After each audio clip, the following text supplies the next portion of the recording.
Tudo bem, pessoal? Aqui professora Karen Silva Machado Medeiros. Vou estar com vocês no preparatório para agente e escrivão da Polícia Civil de Santa Catarina, tá? Trabalhando com a disciplina de Direito Constitucional.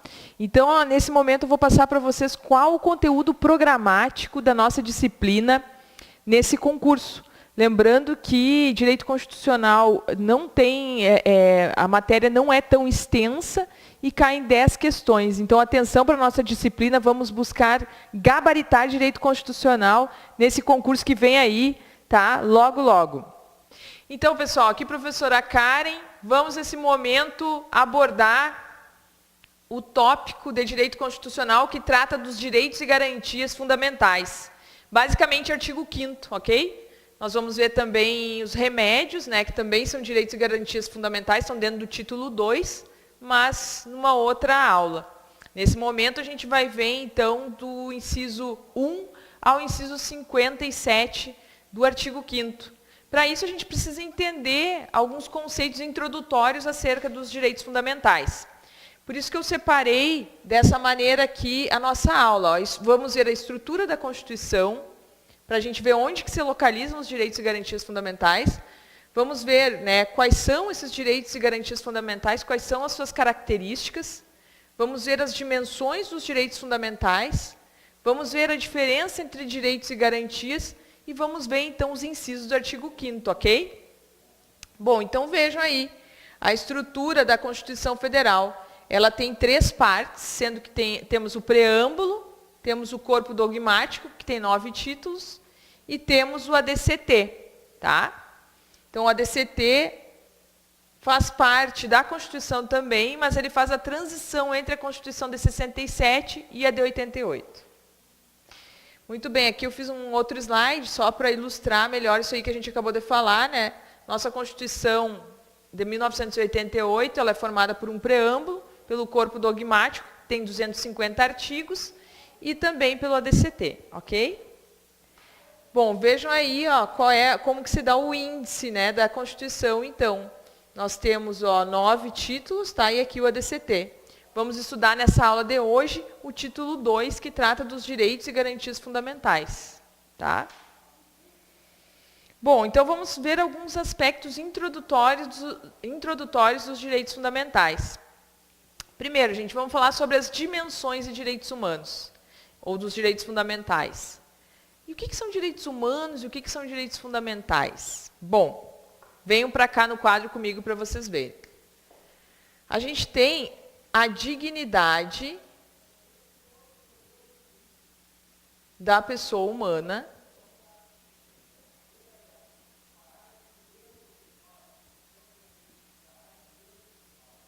que está, né, no artigo 1º. Vejam a importância que o legislador deu para esse princípio, né, colocando ele no artigo 1º, inciso 3 da Constituição Federal. Ele é chamado também, né, de um superprincípio.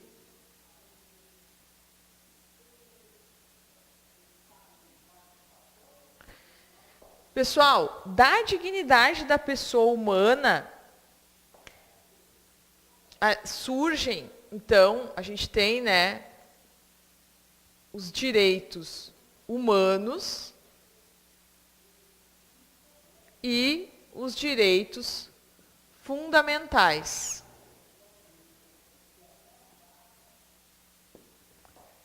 Qual é a diferença dos direitos humanos e dos direitos fundamentais? Os direitos humanos, pessoal, eles têm um aspecto universal, tá? E como que eles surgem? É preciso ter um documento escrito para que a pessoa tenha um direito humano? Não. O simples fato da pessoa ter nascido um humano faz com que ela tenha direitos, tá? Mas, devido às atrocidades que ocorreram, principalmente na Primeira e Segunda Guerras, fez com que houvesse a necessidade de se escrever em documentos alguns direitos que teriam que ser respeitados. Se nós lembrarmos lá da Alemanha nazista, né, do Holocausto, onde houve cerca de 11 milhões de mortos, né, por razões diversas lá, que o Hitler queria criar a raça pura ariana, né, e com isso ele tentou exterminar da face da terra pessoas provenientes de outras origens, né? Pessoas deficientes, gays, lésbicas, enfim, todos que fossem diferentes daquilo que ele achava que era correto, ele queria exterminar. E isso, então, gerou essa mortandade infinita, né? Que acabou, então, desembocando numa situação de grande atrocidade, né, para a humanidade. Esse fato fez com que houvesse a necessidade de se inscrever, se positivar direitos humanos. E foi isso, então, que a ONU, a Organização das Nações Unidas, se ocupou e se ocupa até hoje, né, na defesa desses direitos. Então, os direitos humanos, eles estão positivados em documentos internacionais, onde todos os países que assinaram aquele documento são obrigados a cumprir. Por exemplo, a Declaração Universal dos Direitos Humanos de 1948. Então, os direitos humanos, eles têm esse aspecto universal. O exemplo aqui que eu vou colocar para vocês é a Declaração Universal dos Direitos Humanos de 1948, tá? Bom, e direitos fundamentais, professor? O que são direitos fundamentais? Os direitos fundamentais, eles também são direitos humanos, mas que estão positivados nas constituições de cada Estado. Então, eles são direitos que se encontram positivados nas constituições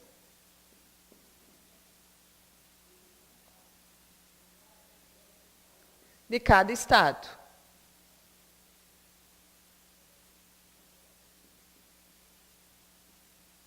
Então, por exemplo, o Brasil tem o seu rol, né, de direitos fundamentais, a Alemanha tem o seu rol, os Estados Unidos têm o seu rol. Então, cada Estado, né, vai positivar os seus direitos fundamentais. Então, direitos fundamentais são direitos nacionais de cada país, né, são direitos internos, e direitos humanos são direitos internacionais, que abrangem não só um determinado país, mas vários países, tá bem?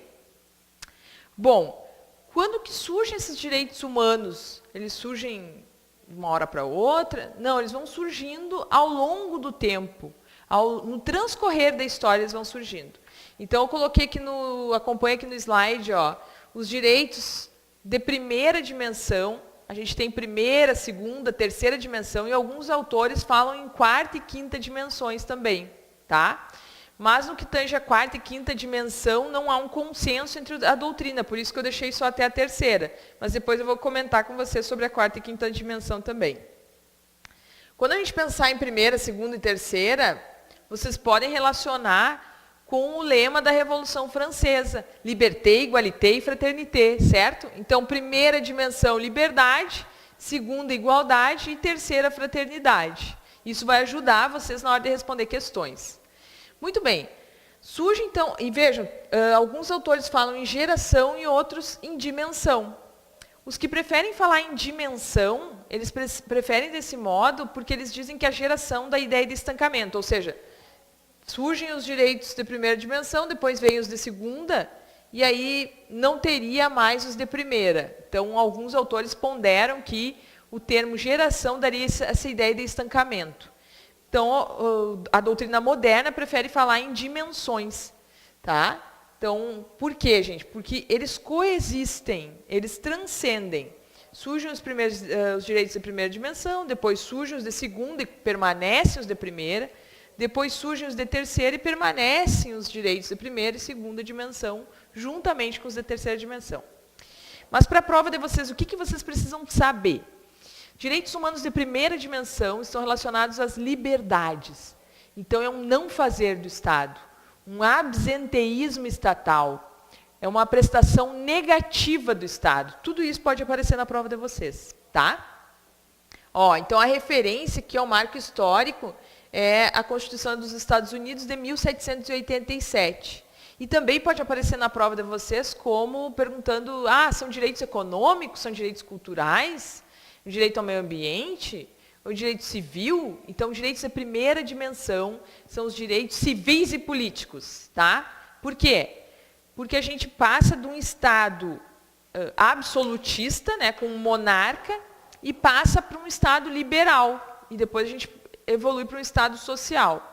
Então, o Estado absolutista, o monarca, ele tem poder, mas não tem dinheiro, né, na época dos burgos, e os burgueses ali têm dinheiro, porque começa a dar certo as negociações deles, mas eles não têm poder político, não têm influência. Então, eles precisam de liberdade. Com isso, surgem os direitos de primeira dimensão, então, que são as liberdades. E o exemplo que eu coloco aqui para vocês seria o direito à propriedade, a liberdade da imprensa, a liberdade religiosa, tá? O direito de herança, são várias aí as... Por exemplo, o direito que a gente tem de escolher qual profissão a gente quer ter, com quem a gente vai casar, se a gente quer ter filho ou não, né? Se a gente quer comprar uma casa ou um carro, escolher o que a gente quer fazer com o dinheiro da gente. Então, são as liberdades que a gente tem, estão elencadas aí nos direitos humanos de primeira dimensão. Vamos ver agora os direitos humanos de segunda dimensão, ok? Segunda dimensão, então, a gente tem a igualdade como uma inspiração, tá, desses direitos. Com esse desenvolvimento, né, econômico, né, e tal, começa a se formar grupos de trabalhadores, né, porque é preciso mão de obra para produzir, para que você possa consumir posteriormente. Também precisa, né, de um corpo aí assalariado para poder consumir os produtos que são produzidos. Então, os trabalhadores, eles têm um papel muito importante na conquista desses direitos humanos de segunda dimensão. Por isso que, se perguntar para vocês na prova que são direitos de segunda dimensão, eles estão relacionados à igualdade, né, e estão relacionados, então, a um fazer do Estado agora. Agora é uma prestação positiva do Estado. É o Estado prestacional, tá? Então, diferente dos direitos humanos de primeira dimensão, que é um não fazer, aqui é um fazer. Os direitos de segunda dimensão, o Estado ele tem que dar saúde, dar educação, dar moradia, dar transporte, dar alimentação, tudo que o Estado tem que dar, previdência, segurança pública, tudo isso faz parte de direitos humanos de segunda dimensão, ou direitos fundamentais de segunda dimensão, tá? Então, o Estado, ele intervém agindo positivamente. São os direitos econômicos, sociais e culturais. Coloquei em vermelho porque caem muitas provas dessa maneira, tá? No nosso material de apoio vocês vão ter acesso a todos esses slides aí que eu fiz especialmente para vocês passarem, né, serem empossados nesse concurso, tá? E vamos lá. Então, aqui a gente tem um fazer do Estado, uma prestação positiva. Seria o direito à educação, saúde, moradia, previdência social e outros tantos aí que eu dei o exemplo para vocês. Quem quiser dar uma lida lá no artigo 6º, enquanto que eu vou falando aqui com vocês, o caput do artigo 6º traz lá todos não, né, mas uma série de direitos sociais aí que o Brasil protege. E os direitos de terceira dimensão, professora? Bom, esses estão relacionados à fraternidade, tá? Então, seria basicamente o direito ao meio ambiente saudável, tá? Eu coloquei aqui para vocês, ó. Pode aparecer para vocês na prova também como direitos difusos e coletivos.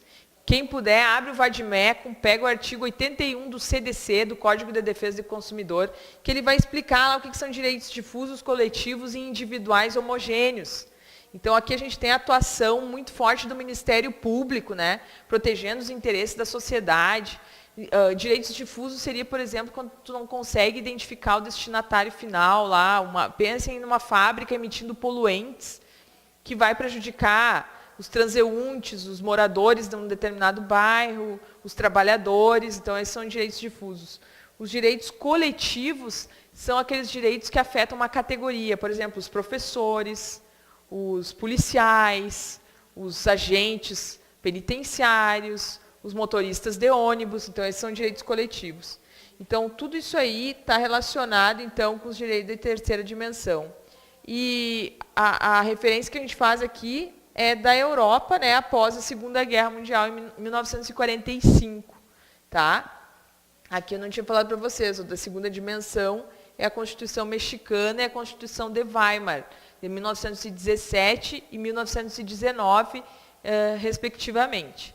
Tá? Então, a gente tem aí as dimensões.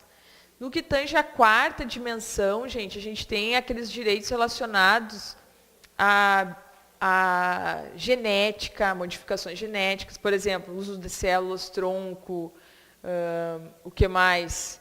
Eu poderia dizer aqui para vocês, se vocês lembrarem lá da ovelha Dolly, lá, né, do clone, está relacionado a direitos humanos de quarta dimensão, biogenética, né, tecnologia, né, informática, relacionada à globalização. Então, alguns autores colocam aí a quarta dimensão.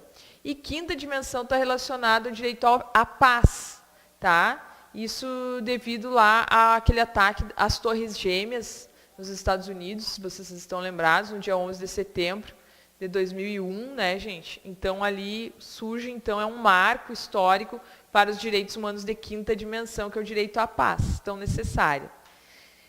Vamos lá, gente. Seguindo aí com as nossas noções introdutórias, não desanimem, peguem um café, tome um cafezinho, peguem um chazinho, dá uma respirada, dá uma alongada, né? Dá uma remexida no esqueleto aí para a gente sempre seguir muito animado para a nossa aula e garantir a nossa aprovação.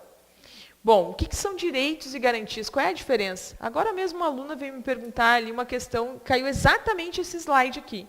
Então, muita atenção, tá? Porque é um piscar de olhos, é uma frase do professor e pode ser aquela questão que vai ter que colocar lá na tua vaga, lá no teu cargo tão sonhado, tá? Então, direitos, pessoal, são bens e vantagens, né, prescritos pela norma constitucional. E garantias são instrumentos que garantem a exigibilidade desses direitos. Então, os direitos, por exemplo, eu tenho o direito à liberdade. E a garantia da minha liberdade é o quê? O habeas corpus. Então, a gente tem direitos e garantias, né? Por isso que o título 2 da Constituição, o nome dele é dos direitos e garantias fundamentais. Então, os direitos são bens e vantagens que o ordenamento nos dá, e as garantias são instrumentos que nos dão a exigibilidade desses direitos. Então, por exemplo, e às vezes, não se enganem, nós temos alguns remédios que a gente vai estudar depois no transcorrer das aulas, né, gente? Mas, às vezes, o próprio direito é uma garantia também. Nem todo direito vai ter um remédio específico, né? Por exemplo, a liberdade, eu tenho habeas corpus. A ausência de norma regulamentadora, eu tenho mandado de injunção. Se eu preciso de informações do impetrante, eu tenho o habeas data. Né? Se eu quero anular um ato lesivo à moralidade pública, eu tenho a ação popular. Se eu tenho um direito líquido e certo, que não é amparado por habeas corpus nem habeas data e foi lesado, eu tenho um mandado de segurança. Mas existem outros direitos que não têm um remédio específico, mas que o próprio direito também é uma garantia. Por exemplo, a inviolabilidade domiciliar. Ninguém pode entrar na minha casa, nem na sua, né, sem que eu autorize. Existem algumas exceções que a própria Constituição prevê. Por exemplo, prisão em flagrante. A própria Constituição prevê que se houver uma prisão em flagrante, é possível, então, entrar, né, na casa da pessoa sem autorização dela. Ou durante o dia, por exemplo, com um mandado judicial. Ok? Mas a regra, que é lá a inviolabilidade domiciliar, o próprio direito me dá a garantia de eu não permitir que alguém entre na minha casa sem a minha autorização. Ok? Vamos seguir então. Esse aqui é só para vocês verem a diferença, né? É o que eu falei antes para vocês. Dentre as garantias, nós temos remédios. Mas existem outras garantias que não necessariamente são remédios. Quais são as características, professora, dos direitos e garantias fundamentais? Olha só, eles são históricos, né? Eu acabei de falar para vocês lá aquela questão das dimensões, né? Que eles vão evoluindo de acordo... Porque, pessoal, eu sempre falo um exemplo que eu acho que ajuda a gente a entender os direitos humanos, né? Hoje a gente ouve aí várias falas que são muito equivocadas acerca dos direitos humanos, né? Dizendo que os direitos humanos são para pessoas meliantes, para pessoas que cometem crime. Na verdade, não é assim. Na verdade, os direitos humanos são para todos nós. Né? É para o meliante que cometeu um crime? É. Mas é para a pessoa que precisa de um leito no hospital, é para a pessoa que precisa de alimento, é para a criança que precisa de uma creche, né? É para o trabalhador que teve seu direito lesado. Então, os direitos humanos são para todos nós, todo aquele que nasceu humano. Tá? E se a gente pudesse sentir o cheiro do artigo 5º da Constituição, o cheiro que sairia dali seria um cheiro de sangue. Seria um cheiro de dor, um cheiro de catástrofes, né? de situações horrendas que o ser humano colocou outro ser humano, né? Subjugando ele nas guerras, né? O Holocausto e outros tantos exemplos aí que a gente tem.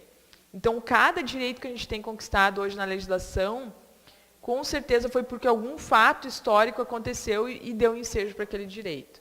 Então, por isso que os direitos e garantias fundamentais são históricos. Ó, ele nasceu com o cristianismo, passando por diversas revoluções. Porque eles são universais, outra característica. Por quê? Porque eles atingem todo o ser humano. Não importa se é bonito, se não é bonito, se usa óculos, se não usa óculos, se é careca, se é cabeludo, se é professor, se é pedreiro, se é médico, se é pintor, né? Se cometeu um crime ou se não cometeu um crime, se é trabalhador, se é criança, se é idoso, todos têm os direitos humanos a seu favor. Todo ser humano é protegido pelos direitos humanos, tá? Direitos humanos, estou falando aqui que também são direitos fundamentais, tá, gente? Eles são limitáveis. Bom, por exemplo, um dos direitos humanos, um dos direitos fundamentais que a gente tem é o direito de expressão, de livre expressão. Agora, eu não posso chegar aqui e ofender uma pessoa. Eu não posso chegar aqui e estimular uma pessoa que cometa crime ou, enfim, né, aconselhar alguém que se suicide, por exemplo. Eu não posso escrever um livro ensinando como esquartejar uma pessoa, né? Então, o meu direito à liberdade de expressão, ele é limitado. Eu não posso falar qualquer coisa que eu quiser, né? Tanto pessoalmente quanto pelas redes, né? Todos os meios aí de comunicação que a gente tem, tá? Então, isso significa que eles não são absolutos, os direitos fundamentais. Eles podem ser relativizados, tá? O outro exemplo seria aquela pessoa, o direito à imagem que a gente tem, né? A intimidade, a vida privada, artigo 5º, inciso 10. Quando a pessoa participa, por exemplo, de um reality show, ela está abrindo mão de parte desse direito. Então, são relativizados. Isso que é relativizar, é dar uma mitigada nesse direito. Eles são concorrentes, os direitos fundamentais são concorrentes. Ou seja, ao mesmo tempo que eu tenho um, eu tenho o outro. Tá? Eles andam em pé de igualdade. Pode haver cumulatividade entre direitos fundamentais. Outra característica, os direitos fundamentais são irrenunciáveis. Eu não posso chegar aqui e dizer que eu não quero, que eu abro mão de um direito fundamental, meu X lá. Tá? Eles são irrenunciáveis. Um dos seus destinatários pode deixar de exercer o direito, porém não pode renunciá-lo. Eu posso até deixar de exercer, mas eu não posso renunciar a ele, abrir mão dele. Tá? A inalienabilidade, o que é? Outra característica dos direitos fundamentais. Alienar é vender. Então, os direitos fundamentais, eles são inalienáveis. Eu não posso vender eles, tá? São indisponíveis, porque eles não são patrimoniais, tá, gente? Por exemplo, eu tenho aqui essa caneta, eu quero vender ela por R$10. Eu tenho esse computador, eu quero vender ele. Eu posso vender, eu vou colocar um preço e vou vender. Porque são bens patrimoniais. Agora, os meus direitos fundamentais, eles são extrapatrimoniais. Eles têm um valor que não é mensurado pelo dinheiro, tá? Por isso que eles são inalienáveis, ok? Imprescritíveis. Os direitos fundamentais não prescrevem. A prescrição só atinge direitos de caráter patrimonial, que foi aquilo que eu tinha falado antes. Tá? Então, por mais que eu não exerça um direito fundamental por um tempo, assim que eu quiser exercer ele, eu vou poder, porque eles não prescrevem. Muito bem. Aqui, gente, esse slide aqui, fiz um paralelo, né, entre direitos humanos e direitos fundamentais, que foi também o que eu coloquei aqui no quadro. Tá? Então, os direitos humanos, eles possuem um aspecto universal, supranacional, tá? Por exemplo, a Declaração Universal dos Direitos Humanos, todos os países que assinaram ela, que são signatários, vão ter que buscar o cumprimento. E os direitos fundamentais são direitos humanos positivados nas constituições dos Estados. Bom, vamos entrar agora no artigo 5º.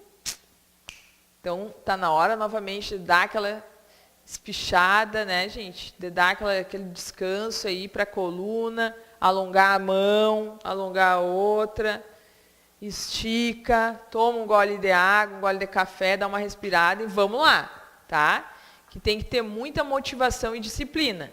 Às vezes a motivação ela falha um pouco, né? Acontece alguma coisa, a gente se desmotiva, mas nesse momento é a disciplina que vai te salvar, tá? É ali, eu tenho que essa hora estudar, tenho que cumprir o meu cronograma de estudo, porque senão eu não vou conseguir chegar no meu objetivo, né? Não é fácil, a gente sabe que não é, mas é por isso que a gente está aqui.